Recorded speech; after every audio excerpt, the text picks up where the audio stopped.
Assalamualaikum Mbak Cip. Waalaikumsalam Bu Naning. Apa kabar Bu hari ini? Alhamdulillah kabar saya baik, Baik, dan dalam oke. kondisi sehat. Alhamdulillah. Oke. Ada yang bisa saya bantu Bu Naning? Oke Pak, di sini saya ingin melakukan wawancara. Kegiatan ini saya lakukan untuk memenuhi tugas saya sebagai CDP, menyelesaikan tugas saya di modul 3.1 Pak. Oke, monggo. Di sini saya ingin tahu tentang pengambilan keputusan berbasis nilai-nilai kebajikan sebagai pemimpin. Oke. Menurut Bapak, selama ini bagaimana Bapak itu dapat mengidentifikasi kasus-kasus yang merupakan dilema etika atau kebajikan moral, Pak? Baik. Terima kasih Bu Naning. Jadi memang nanti Bu Naning juga akan mengalami. Sebetulnya Bu Naning juga pernah mengalami, cuman mungkin belum teridentifikasi apa namanya gitu ya Bu Naning. Iya. Pernah mengalami masalah yang diputuskan itu sangat dilematis gitu ya. Sama dengan kepala sekolah juga begitu. Jadi sebagai seorang pemimpin itu harus bisa mengidentifikasi apakah permasalahan yang muncul itu yang mengandung dilema itu mengandung yang pertama itu nilai kebajikan. Nah, kan bertentangan itu ya, kalau kebajikan dengan ketidakbajikan ya tentu kita harus memilih yang baik kan gitu ya Bu ya.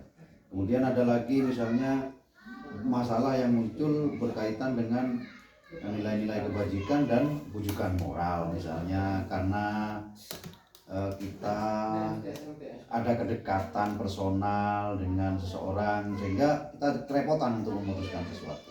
Maka dari itu kita harus memiliki skala prioritas. Kepentingan mana yang perlu didahulukan. Kalau kita sebagai pemimpin lembaga ya kita tentu harus mengutamakan kepentingan lembaga.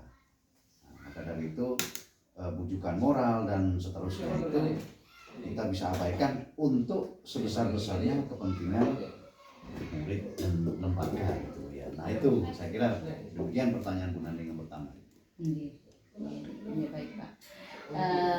Berikutnya, selama ini bagaimana Bapak dalam mengambil keputusan di sekolah itu, terutama untuk kasus-kasus yang dimana ada dua kepentingan Pak, yang sama-sama benar atau sama-sama mengandung nilai kebajikan yang tadi katanya Bapak Cip sampaikan.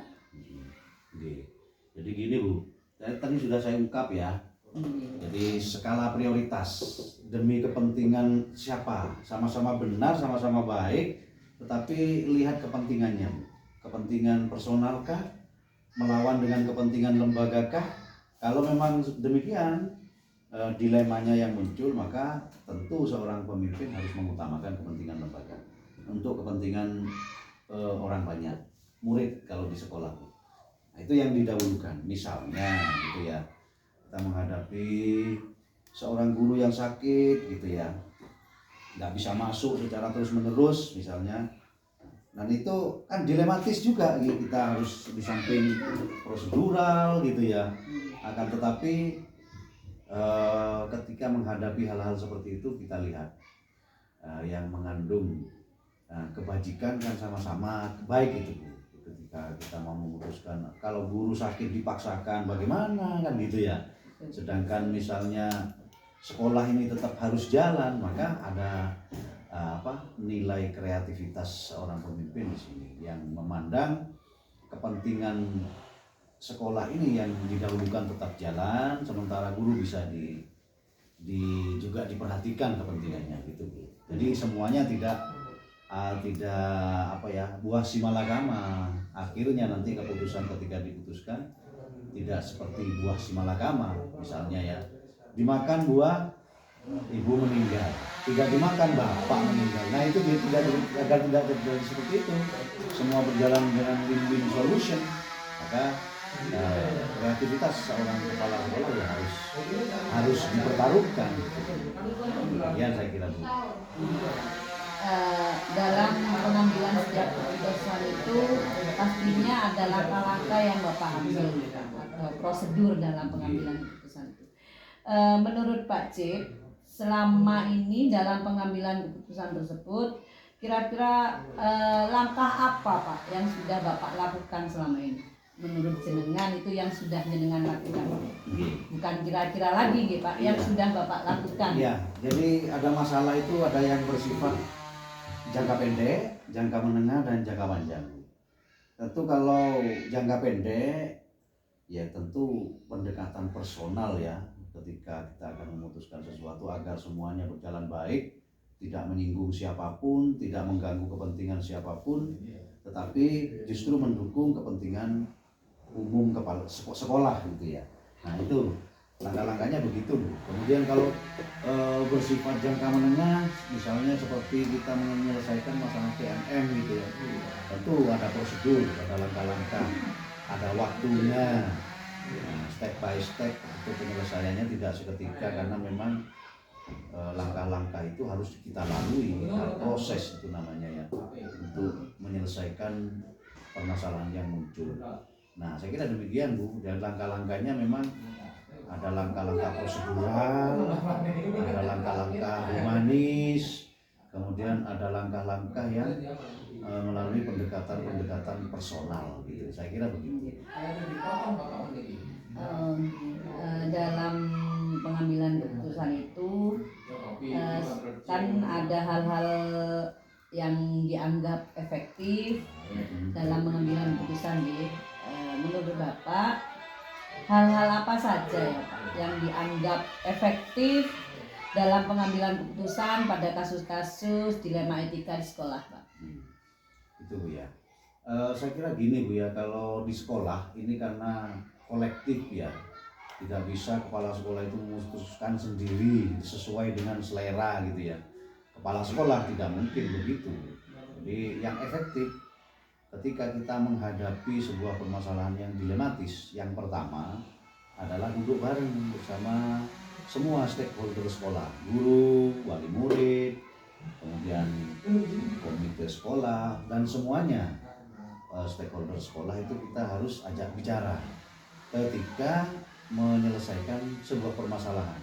Ajak semua stakeholder sekolah itu untuk memahami permasalahan yang muncul di sekolah. Itu yang langkah-langkah. Kemudian tentu ada pendekatan yang humanis juga. Ketika permasalahan itu alot misalnya ya, dengan duduk bareng pun masih mengandung konflik of interest di dalam hati, itu tidak boleh muncul. Maka pendekatan-pendekatan personal secara humanis itu perlu kita lakukan juga gitu. Atau juga kita bisa memakai cara yang lain gitu ya. Ketika permasalahan itu muncul dan bersinggungan dengan skala prioritas sekolah ya, aspek-aspek strategis misalnya demi kepentingan sekolah agar sekolah ini tetap eksis dan integrasinya tetap terjaga, maka juga perlu kerja bareng ya, kolaborasi dengan semua stakeholder sekolah yang sama-sama juga memiliki kepentingan untuk tujuan bersama gitu. Dalam pengambilan keputusan ini kan pastinya tidak mulus gitu Pak. Pasti ada tantangan atau hambatan. Dalam hal ini selama Bapak sebagai pemimpin, sebagai kepala sekolah nih, dalam pengambilan keputusan pada kasus-kasus dilema etika itu kira-kira hal-hal apa saja nih Pak yang menjadi tantangan bagi Bapak? Setiap individu kan memiliki potensi ya yang berbeda ya. Maka dari itu kita harus memahami. Nah, saling memahami antar individu ini yang merupakan tantangan Bu, sebagai seorang pemimpin. Tidak boleh seperti yang saya ungkapkan di depan ya, berlagak otoriter gitu seorang pemimpin, tapi kita harus memahami personal dan menyingkronkan dengan potensi yang ada di dalam seorang pemimpin ini gitu ya. Nah, oleh dari itu yang merupakan tantangan yang menurut saya yang perlu kita kembangkan untuk saling memahami personal, selera, potensi dan seterusnya, itu tantangan yang paling besar. Kemudian yang kedua, sosial ya, aspek sosial yang ada di lingkungan sekolah itu tidak bisa program sekolah itu ujuk-ujuk kita laksanakan tanpa mengintegrasi dengan aspek sosial yang ada di lingkungan sekolah gitu ya. Jadi aspek-aspek seperti itu, aspek sosial, budaya, termasuk aspek politis juga kita harus pertimbangkan gitu. Nah itu semuanya tantangan yang menarik menurut saya untuk selalu kita kembangkan gitu. Saya kira demikian. Yang berikutnya nih Pak, dalam menyelesaikan sebuah permasalahan, terutama kasus dilema ini Pak, apakah Bapak itu memiliki jadwal tertentu atau Bapak itu langsung menyelesaikan permasalahan itu di tempat atau membutuhkan sebuah prosedur? Ya, kalau kita lihat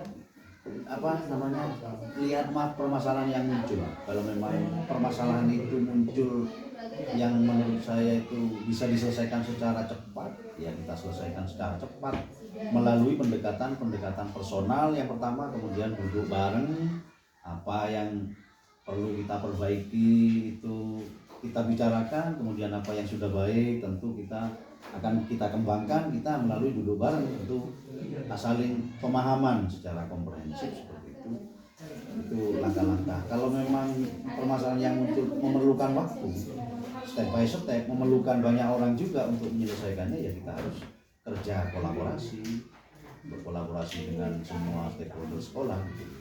Jadi tidak permasalahan itu bisa muncul seketika, kemudian perlu penyelesaian juga seketika, maka itu langkah-langkah yang pertama. Kalau permasalahan itu muncul memerlukan waktu yang agak panjang gitu, ya kita harus melalui langkah-langkah ya itu tadi, berkolaborasi dengan teman, kemudian tentu sambil menunggu waktu yang tepat kita kerjakan bersama-sama. Nah, itu saya kira demikian. Jadi dalam menyelesaikan permasalahan itu atau mengambil keputusan tidak serta-merta Pak, ada yang membutuhkan waktu. Kita lihat kondisinya kita lihat kondisinya, masalah itu muncul jangka pendek yang perlu diselesaikan segera atau jangka panjang yang penyelesaiannya perlu langkah-langkah. Jadi tidak memastikan harus ada jadwal gitu Pak. Tidak. Menurut Bapak dalam penyelesaian pengambilan keputusan ini, adakah seseorang atau faktor-faktor yang mempermudah Bapak dalam pengambilan keputusan ini Pak? Iya tentu, kalau sebagai seorang pemimpin itu tidak bisa seperti yang saya ungkap di depan, tidak bisa kerja sendiri, tentu memerlukan rekan guru, wali murid, termasuk murid sendiri, komite dan dalam menyelesaikan permasalahan-permasalahan yang muncul di lembaga yang bersifat itu jangka pendek, jangka panjang, jangka menengah gitu. Nah, kemudian faktor-faktor yang paling menurut saya bisa untuk mendukung penyelesaian permasalahan itu adalah pendekatan humanis yang pertama, kemudian kerja bareng ya, kolaborasi tidak bisa ditinggalkan itu yang sangat membantu di dalam menyelesaikan permasalahan. Yang terakhir nih Pak, dari awal tadi Bapak sudah memberikan jawaban yang sangat inspiratif bagi saya. Dari semua hal yang telah Bapak sampaikan tadi, kira-kira saya mohon maaf Pak, pembelajaran apa yang dapat Bapak petik dari pengalaman yang Bapak sampaikan tadi dalam hal pengambilan keputusan tentang dilema etika yang ada di sekolah ini Pak? Ya, yang pertama seorang pemimpin itu harus fleksibel, tidak boleh egois ya. Tidak boleh egois. Kemudian yang kedua, nilai-nilai kolaborasi itu tidak boleh ditinggalkan. Kemudian yang ketiga, pupuk pengalaman. Dengan sering kita menghadapi permasalahan, semakin dewasa kita di dalam menyelesaikan permasalahan itu dan di dalam menghadapi permasalahan. Kemudian lagi perlu banyak berkonsultasi dengan orang yang lebih berpengalaman tentunya. Itu yang juga penting juga kita lakukan sebagai seorang pemimpin. kolaborasi dengan orang yang lebih Nah, paham betul, gitu Pak. lebih paham, lebih senior atau lebih dari kita lah, yang menurut kita lebih dari kita, sering menghadapi permasalahan dengan menyelesaikan dengan baik. Nah, itu perlu banyak konsultasi dengan orang-orang seperti itu. Oke Pak, saya sudah paham, sudah bisa mengambil kesimpulan dari Oke. wawancara kita tadi dari awal sampai akhir. Oke, Terima kasih. Saya sangat berharap saya dapat menjadi seorang pemimpin seperti Bapak Cip, Oke, yang sama-sama, sudah Bu. melaksanakan Mudah-mudahan. semuanya yang Bapak sampaikan tadi. Semoga kedepannya Bapak Cip tambah lebih baik lagi, lebih Ya, semangat terima ya Pak dalam memimpin sebuah organisasi sekolah ya Pak. Oke, terima kasih Bu Saya Nani. ucapkan terima kasih ya Pak. Oke. Assalamualaikum warahmatullahi wabarakatuh. Waalaikumsalam.